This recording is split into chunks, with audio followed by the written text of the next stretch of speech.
मलाई त यी जेनजी दाइ दिदीहरुको पनि विश्वास लाग्न छोडिसक्यो। पुराना दल मिलेनन्, देशको विकास गरेनन् भनेको होइन, अनि तपाईहरु चाहिँ कहाँ मिल्नु भएको छ?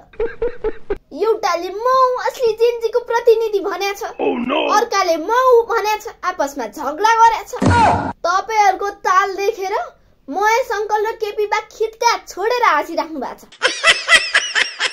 एउटा जेनजी समूहले मन्त्रीमा 4 जनाको नाम सिफारिस गर्छ, अर्को समूह यिनीहरुलाई त हामी चिन्दैनौ भनेर उफ्रिन्छन्।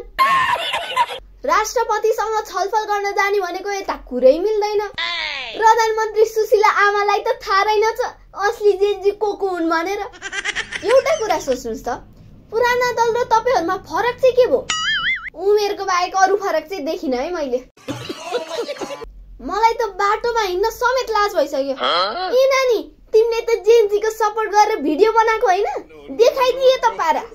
यसो विचार गरेको, त्यत्रो आन्दोलनको उपलब्धि भनेको त्यही चुनाव अगाडि सरे त्यति हो। 1 महिना नागिसक्यो, सरकारको गति कछुवा भन्दा पनि ढिलो छ। गृहमन्त्रीलाई पनि गाह्रो छ। यसलाई समात्यो उ रिसाउला, उलाई समात्यो यो रिसाउला। के थाहा 6 महिनापछि कतै मिल्ने दाउ गरेर बसेका छन् कि? अनि जेनजी दाइ दिदीहरु, तपाईहरु जसका कुरा पनि पत्ताउँदै नहिन्नुस् के? मान्छेले एक आपसमा फुटाउनको लागि विभिन्न चाल चलिरहेछन्। एउटा जेनजी समूहले इन्टरभ्यु दिँदा एउटा कुरा गरेछ, अर्कोले अर्को कुरा गरेछ। तपाईहरुको यो पाराले मान्छेहरुले भन्न थालिसके, इस्ट अर वेस्ट, पुराना दल नै बेस्ट।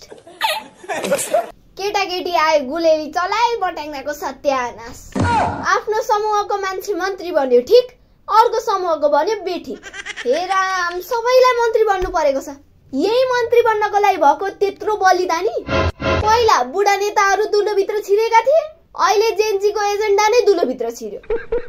ल है जेनजी दाइ दिदीहरु, इज्जत राख्नुस्, बोलेको कुरा पुर्याउनुस्। फेरि अन्तिममा हात्ती आयो फुस्स होला। अनि तपाईहरुलाई भिडियो कस्तो लाग्यो? मन परेमा लाइक, कमेन्ट अनि शेयर गरिदिनु होला है। Thank you.